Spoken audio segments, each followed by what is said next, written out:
Looking at the power rule next and our 3 examples at the top. So first, expanding 4 squared, very simple, just 4 times 4.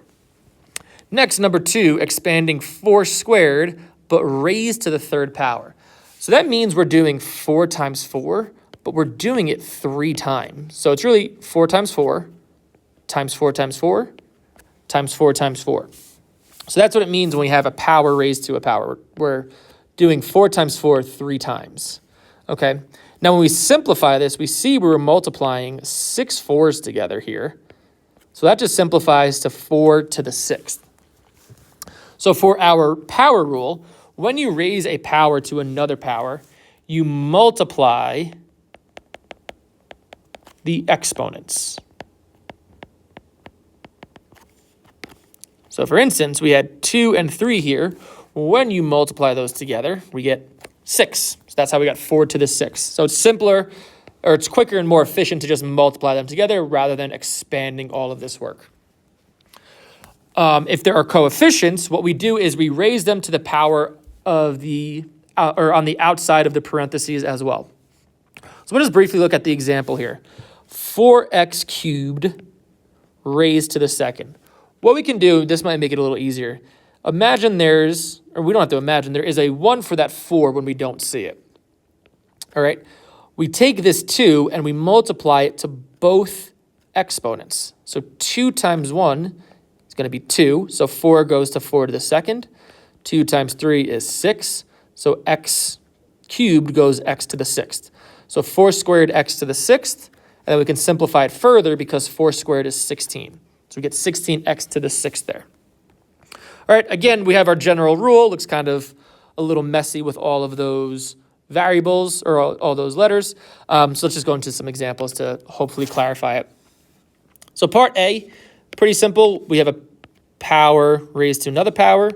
Just multiply the 2 exponents together. Get 7 to the 6th. B, very similar. X squared to the 4th becomes x to the 8th. All right. C, now again, we don't see the exponents for 7 and k, so we can imagine that there's a 1 there for both of them. So we're going to multiply that 2 to both 1s to give us 7 squared and k squared, which 7 squared is 49, and we just leave k squared as k squared. So that's our solution. All right, now this one I just want to expand so we can understand it maybe a little bit better.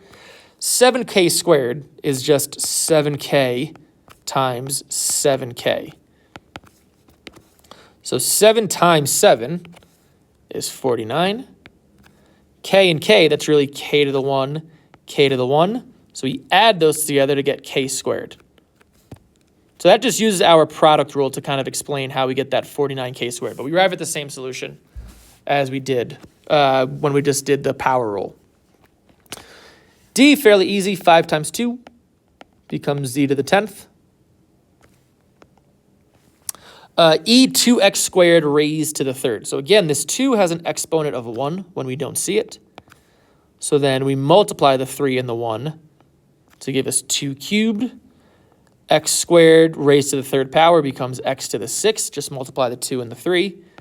And then 2 cubed is just 2 times 2 times 2, which is equivalent to 8. So 8x to the 6th is your final solution there. And then finally, F. So 3 does not have an exponent, or we don't see one, so we put a 1. A does not have an exponent, so we put a 1. And then B has the 4th. So we multiply the outside 4 to all of these exponents on the inside. So 1 times 4 becomes 3 to the 4th. Again, 1 times 4 for A to the 4th. And then 4 times 4 for the B to the 16th. And then 3 to the 4th power. You could use your calculators. That is equivalent to 81. So 81, A to the 4th, B to the 16th is your final solution.